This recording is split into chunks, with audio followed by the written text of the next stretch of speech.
the Nashville Daily Podcast. I am your host, Stuart Deming, and today's episode is brought to you by ExploreTours.com. If you want to learn about the city of Nashville, come take a walking tour with us. We have the Downtown Nashville History Walking Tour. You can use the code ND10 to take 10% off of your ticket purchase today. Some of the things that we'll see on this walking tour include the Tennessee State Capitol, Fort Nash Borough, the Country Music Hall of Fame, Broadway, Goo Goo Clusters, and so much more. Head over to ExploreTours.com to book your ticket for the Nashville History Walking Tour right now. Use that code ND10 to take 10% off. Joining me today in studio is the man, Ben Cooley. Who are you and what do you do? Yo, how we doing? Doing well. Who am I? I am a man that lives in Tennessee with a British accent. Which is rare. But yeah. It seems to be happening way more often now. I know. We're back. I just want you to know we're back. I now live here with my wife, and we're a blended family. We've got 8 kids, and we love it here. I used to be involved in an anti-trafficking organization, but now I've ran. I run a consultancy company with my wife, and we help scale and grow companies and charities. So we have some charities here based in Tennessee and across the world that we help grow. It's amazing, actually. I love it. So the last time we had you on our podcast, we went to the organization that you were a former CEO of, called Hope for Justice. And we recorded, and this was an audio-only podcast. And then you brought up this thing, and we just have to point this out. You brought up this thing. Can you get a hat made? And we have to show this hat. I brought it in because I thought it was amazing. Because you actually asked me. I was founder and co-founder and CEO of the organization Hope for Justice, and it was amazing actually. Because I just walked into my office, you guys had set up, you said, one of the first questions you asked me was, why are you here? And at that point in time, I wasn't living in Tennessee, I was traveling. You're traveling all over the world. Yeah, I had 12 countries, 45 cities, all that sort of stuff. I just realized in the last 6 years, I've been to America and England, between those 2 countries alone, just 96 times. That is insane. Yeah, and then I've done Ethiopia, Uganda, Zimbabwe, Malawi, Australia, all that sort of stuff. Anyway, so you were like, why are you here? And I was like, well, I'm here to make America great Britain again. Yeah. And it turned into this running joke. It turned into this joke. And then you made me a hat. And look at that hat. Isn't that unbelievable? Make America, I've literally wore this in the White House.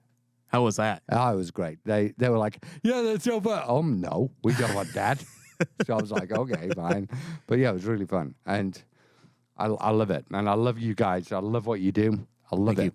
Follow you on social media. And if there's anyone listening right now and you don't follow them on social media, and you are missing out on the best bits of Nashville, Tennessee, and the surrounding areas of Tennessee, let me tell you. Yeah, well, thank you so much for that. So, with your former organization, Hope for Justice, what was your day-to-day as the former CEO of the company? Oh, man. I mean, it was totally different from when I started it, because I was 26. I was an opera singer at the time, so I used to wear tights and makeup and dance around, and I occasionally did that in operas as well. But I basically grew it to being hundreds of staff. We dealt with about 103,000 children every year in our programs. And we had operations all over the world. We did identification, we did prevention of trafficking, we did legislation, we did perpetrator accountability, and we did survivor care. And we had residentials, we do have residentials all over the world. We looked after about, I think it was over 2,000 children in residential a year. Oh, wow. So it was, the role as CEO was quite broad. I'd 1 minute be focused on risk, the next, risk incident reports or things that were going on in the program. And then next minute talking about fundraising and how do you scale, you grow, consistently, because that's one of the greatest things that I sit down with chief executives now and they're going, well, how do I do my funding model? Particularly charities, is how do I do my revenue model? And so it's one of the things I'm really passionate about. I built an organization that grew in year on year, scaled to tens of millions of dollars. And not many organizations have done that, particularly in the space that I was in at the time. And then, I'll be talking about with staff issues or like cultural issues or meeting with politicians. You know, I've had dinners with CEOs of FTSE 100 companies, Fortune 500 companies. You know, I've set up companies within that have been subsidiary companies that have done membership for addressing slavery in supply chains. So, man, it was a busy time. It was really busy. And I've learned a lot now coming out of that busy life. Now, you know, one of the things that I've realized is, you know, you can spend your life investing into a mission, and it's noble and it's good. But actually, the art of self-care is one of the most important things a leader needs to do. Mm-hmm. Like looking after yourself, looking after your family, making sure you're prioritizing your health and your mental health. And, you know, it's been a great lesson for me to learn as I've come out of the busyness of leading a truly global organization. So from that transition, now you have your own company called Maxwell and Marie. Yeah. And so Maxwell and Marie is, give me the 30-second elevator pitch for this company. Yeah, so it's one of the things that, like, you know, if I was, you know, rewind like 12 years ago when I was starting Hope for Justice, I didn't know all the skills I needed, all the people I needed. And what Maxwell and Marie have done is we've put together a team that we come in, we incubate people's ideas or elevate them to grow in a way that's healthy. So, for example, some organizations, they've been stuck at $300,000 for 10 years. Well, we came in, I lent on my team, CFO in, we put like program fundraisers, all of that sort of stuff. This charity was trading at $300,000 for 10 years. It's just hit 1.3 million in 11 months. Oh, wow. And that's exactly what we do for all of our clients is we put in the services they need to grow. And we do that through intensives. We do that through lending them our program experts or our funding experts. And we put the right strategy in. Very cool. So what's been the transitional point from living in England full-time and then coming here to Tennessee? Oh, what can I say? I hope this doesn't go to England, but I way prefer Tennessee to England. Your weather's better, your food's better, your politics is better. The people are nicer. You know, I love the spirit of Nashville, right? And I just think the kind of like, I feel like Nashville and Tennessee kind of like has this, it has the right balance of truly capitalism with the word compassion in front of it.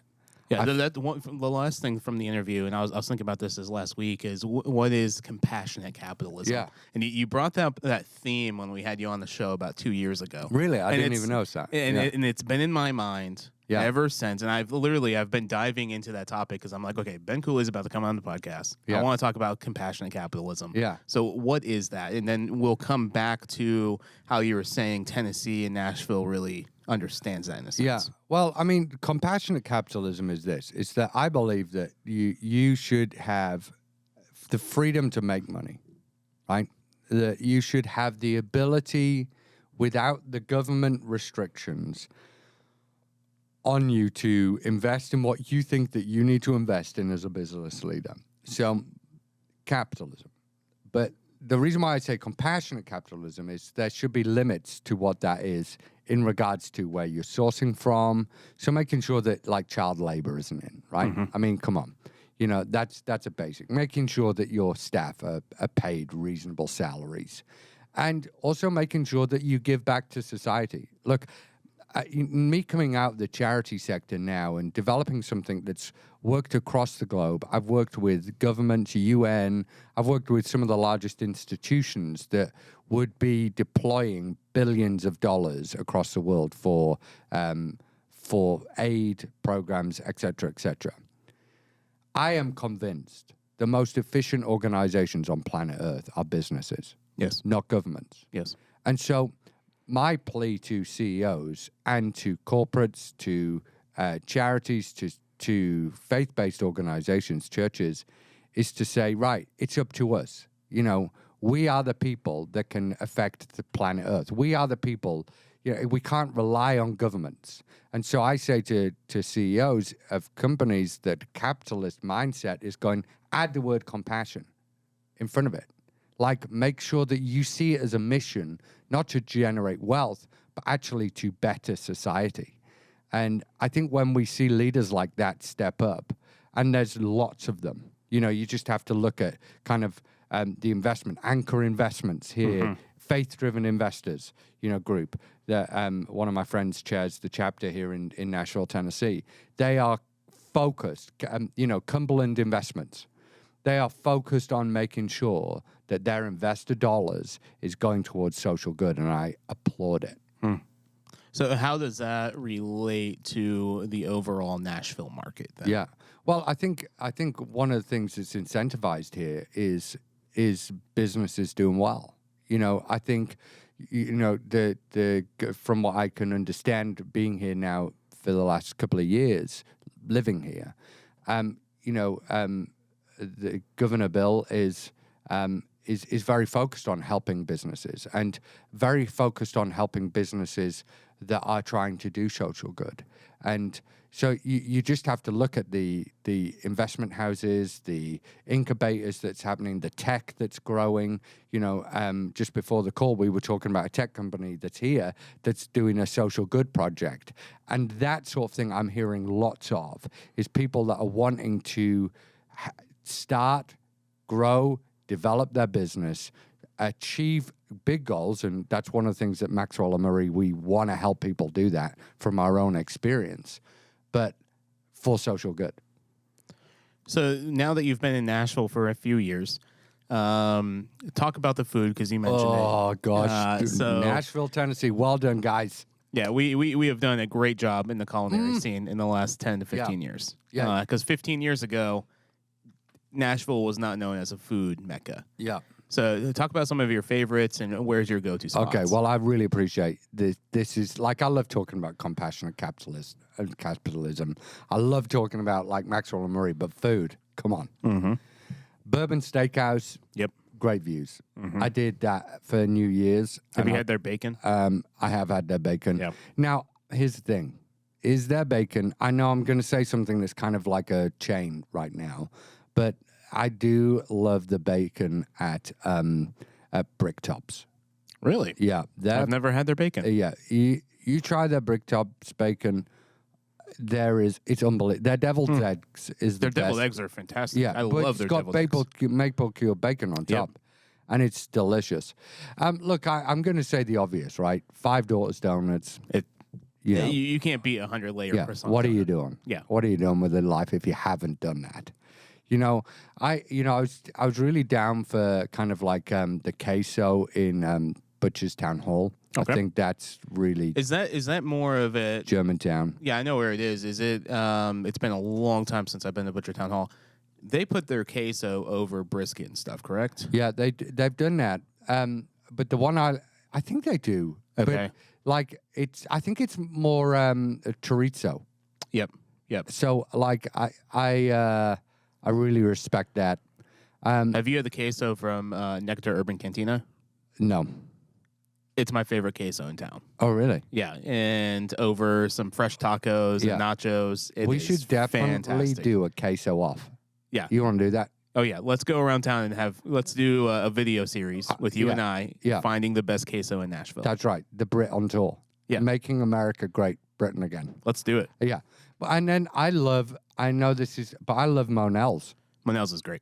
I mean, the fact that you can just keep on bringing me mac and cheese. That's like the ultimate American dream. Yeah, it's totally legit. And it makes me feel like, what's that saying? You come as what's it, and leave as friends.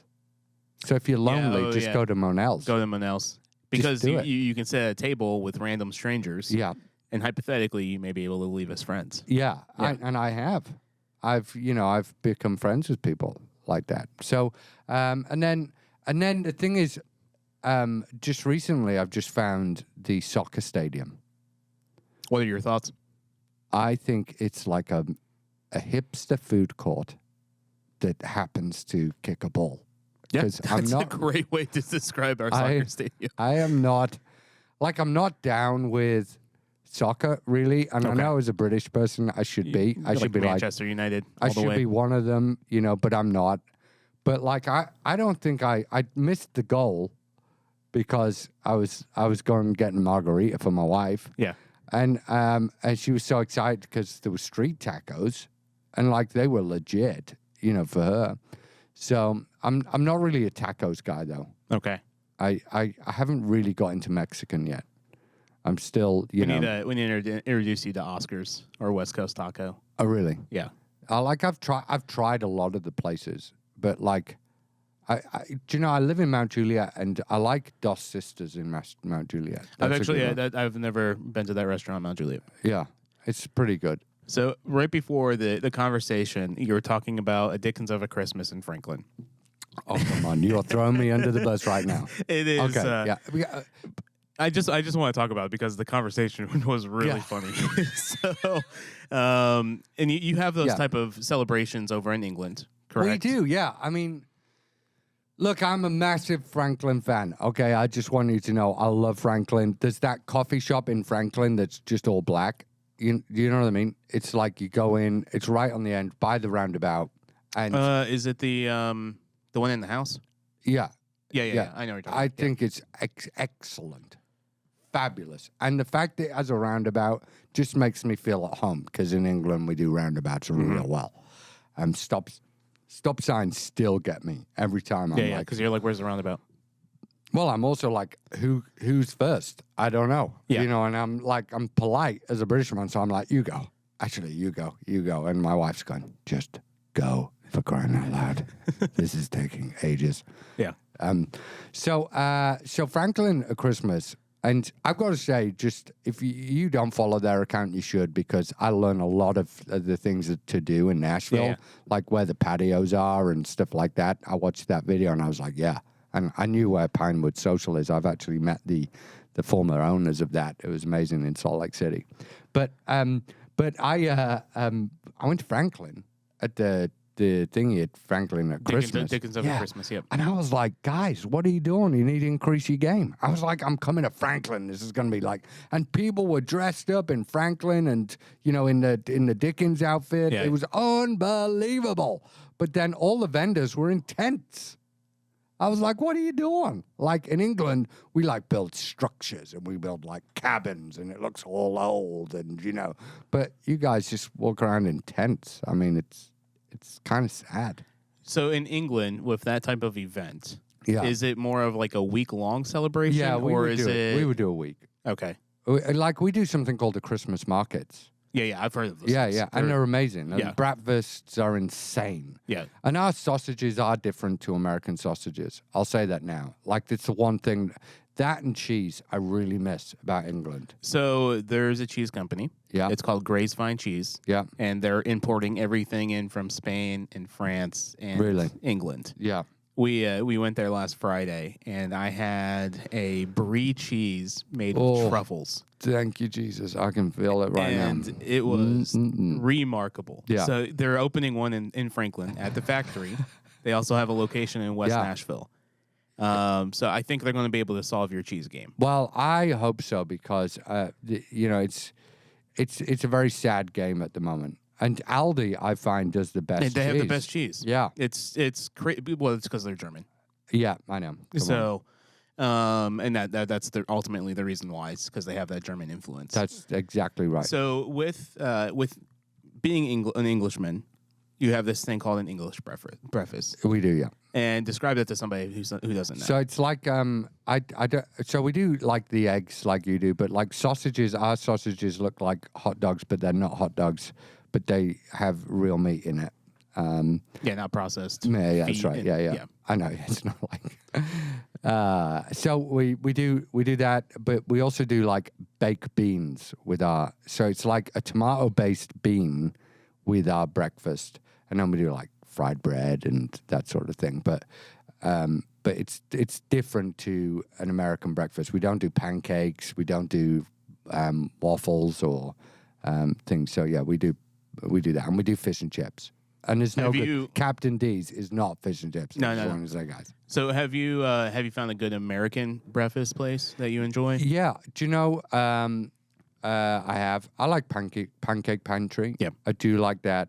I do like. I like Frothy Monkey. Yeah, Frothy Monkey has a great I breakfast. think it's a good shout, Frothy Monkey.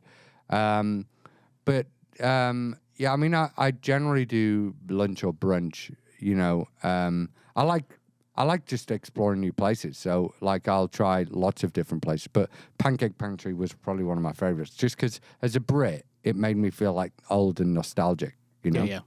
So there's 3 places I'm going to recommend for fish and chips. Okay. One is downtown Nashville, and it's called I can't remember the name. It's the not pub. Fleet Street. Fleet Street Pub. No. You're not a fan of it? No. Okay. No, stop it. No. Okay. Yeah. There. I'm sorry. They Did I have- just tear you down on your No, own no, you're podcast? good. No, I don't care. The thing that's interesting about them is they have $7 fish and chips. I know. Yeah. Okay. Have you been to the Lost Patty? No. Okay, so it's an Irish restaurant that's right down the road from our studio.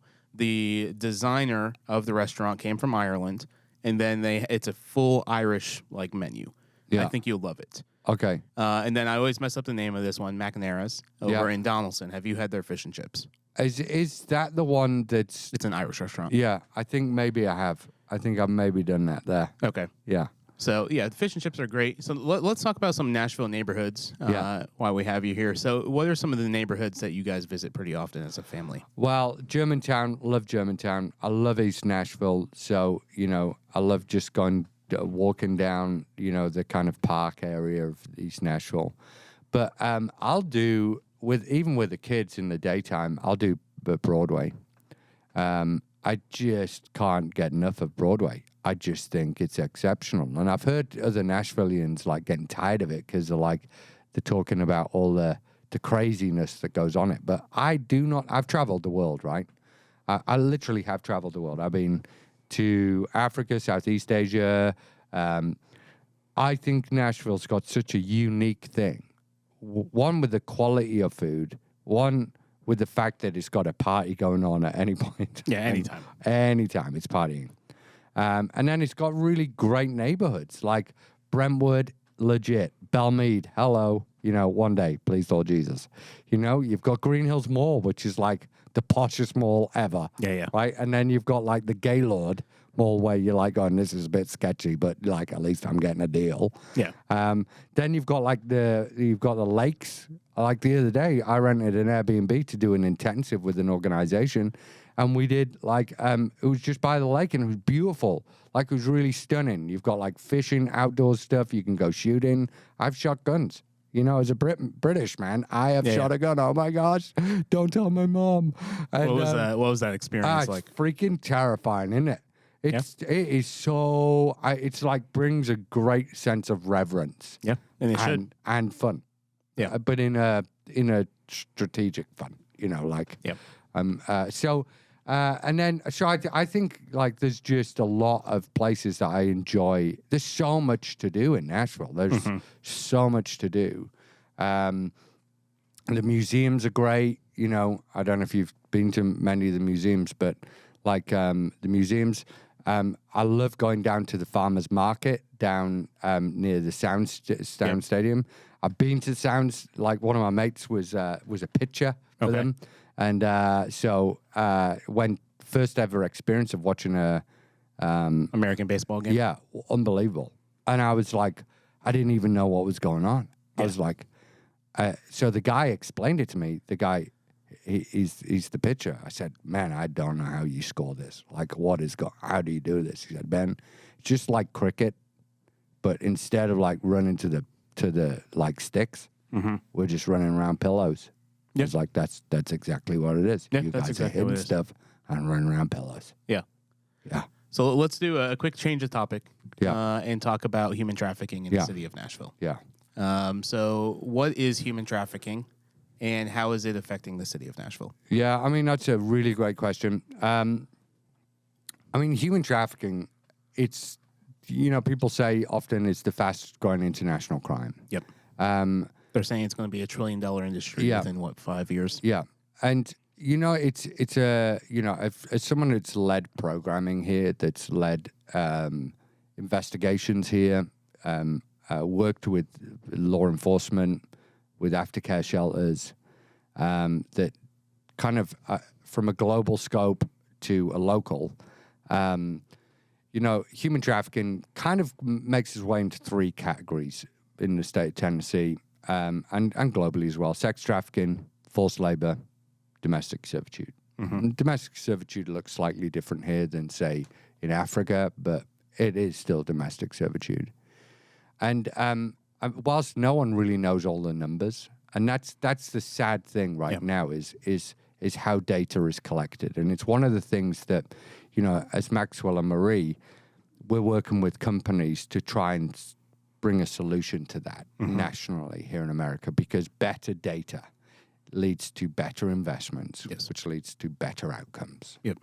And so that's one of the things that I would like to suggest to the state of Tennessee is if we can coordinate this data, and I'm willing to meet anyone who wants to have that conversation, because ultimately I passionately care about ending slavery globally, but here in the state of Tennessee, which is what my home is now. What it looks like is essentially there are women that are being preyed upon, vulnerable children that are being preyed upon. They are being forced to do unspeakable things. There are men and women that are caught in forced labor that are working in businesses. We've identified, formerly in my previous role, we've identified people that were working in well-known banks that were being exploited on the payroll of banks, and then their wages were being taken off them, and then they were doing they were taking the money and spending it on criminal activity. We've helped people that have been held in properties for up to 24 years. Wow. So really, it looks like it does everywhere else in the world. But here in Tennessee, because of the massive tourism that we have, there's peaks in certain sectors and industry, and the sex trafficking one would be one of them. Yeah, and it's fascinating because we've been hearing a lot of stories of how that's impacting downtown Nashville. Yeah. And it's a topic that's not really talked about. Nashville is an event city. Yeah. And when there is large-scale events like NFL games or hockey games, the potential of the Super Bowl coming up, another big event coming up very soon is a celebration of 4th of July. Yeah. 250,000 people will be descending to Nashville, plus other things will be descending to Nashville too. So how is one way that the city can combat this? And does the city want to combat this? Yeah, I think, look, I've got nothing but good to say about Tennessee and its response to human trafficking. Can it do more? Yeah, it can do more. Can more focus be on training, identification? Absolutely. Can there be more resource allocation towards aftercare shelters such as End Slavery Tennessee or Thistle Farms? Absolutely. Does that need to scale and grow? 100%. Like the fact that nationally there's only roughly about 1,000 beds for this issue is, I had more than that in my organization globally. Wow. So there is a lot of work. Sadly, a lot of the world is way more advanced on this issue than America is, in terms of its provision for the shelters. And let me say this, of my evaluated experience of dealing with, hundreds of thousands of cases of human trafficking over the years, arguably we were one of the largest anti-trafficking organizations in the world. And, I had the privilege of sitting with presidents. I had the privilege of sitting with CEOs of some of the largest companies in the world with the question of what do I do about slavery in my supply chains, right? We're dealing with thousands and thousands and thousands of survivors. And, just recently speaking about this at the Capitol, I can't help but get away from this thought that survivor care is intrinsically linked to prosecution. Prosecution is intrinsically linked to sending a message to future exploitation or future people that are going to exploit people, that this crime will not be tolerated. So survivor care is intrinsically linked to that. And so I think there needs to be a greater focus from the state of Tennessee, nationally. What are we going to do about survivor care? How are we going to provide for that? How we do the coordination of these survivors when they are identified? Because globally, over when a survivor is identified, within 24 hours they go missing. Yep. And so we have to look at what are we doing? What's the trauma-informed care look like? How are we going to keep this survivor in? And then how do we reintegrate them back to society? And that can't be long-term residential. No. It has to be, how do we empower families, communities? How do we as a society take these survivors and integrate them back to a whole life? And then the other thing I thought of is just better data collection. We did something called the National Referral Mechanism in the UK, which is not here in America.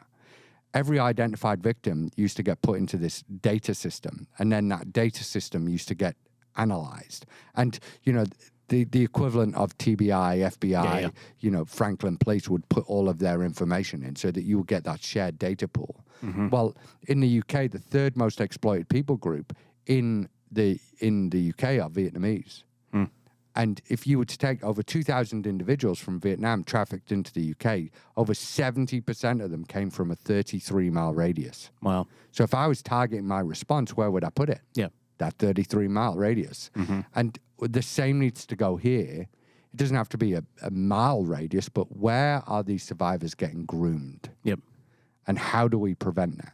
And those are the big questions that I want to sit with people and go, how do we address this so that we can end it once and for all? Because I'm a firm believer in doing that. I might have left an organization, but I haven't left the movement. I am an abolitionist through and through. And what I would say to the people that are listening right now that get passionate about this issue, I say, keep on raising your voice. Yep. Keep on sharing those Instagrams. Keep on, speaking to your local state senators. Keep on speaking to governor and your House of Representatives, because your voice matters. And, one of the great privileges of my life is I've been able to join the dots for people, is to be able to, join the dots where someone's donated or someone's prayed or someone's given or someone's raised, joined in with a campaign. Because more often than not, we feel paralyzed by these statistics. We feel overwhelmed by the magnitude of the problem. And one of the great privileges of my life is to be standing on platforms and podcasts and TV shows. And I've been able to say, your bit matters. And they say to me, no, it doesn't, Ben. I said, no, actually, your bit really matters, because no one raindrop ever felt responsible for the flood. It's when we all do our little. It's when we all add our voice that actually we can move the tide. We can move things forward. We can break down the walls of oppression and fear in our generation, and we can rescue. People said what I was doing when I first started out as an opera singer. I booked an arena, got 5,884 people to my first event. People said, Ben, it's impossible. Well, it's only impossible until it's done. And so my plea to Tennesseans is, come on, let's be the first state to end slavery. Yep. Let's be the first state that puts that stake in the ground that says, no, we're gonna increase our identification. We're gonna collect the data. We're gonna resource prevention. We're going to better support survivors, and we're gonna hold businesses to a better standard so that our supply chains don't have children in mines in the DRC. We're gonna do better. Well, that's a great place to end the show. Yeah. Thank you for having me on again. I really appreciate it. Ben, where could people follow you on social, and then where could people join the fight? Yeah, at Ben Cooley, and reach out, and you can. There's loads of organizations here in Tennessee, End Slavery Tennessee, Thistle Farms, Hope for Justice. You can get in touch with them. I'm sure they would really value your support. Well, Ben, thank you so much for coming on to the show. Head over to NashvilleDailyPodcast.com, and we'll see you guys tomorrow.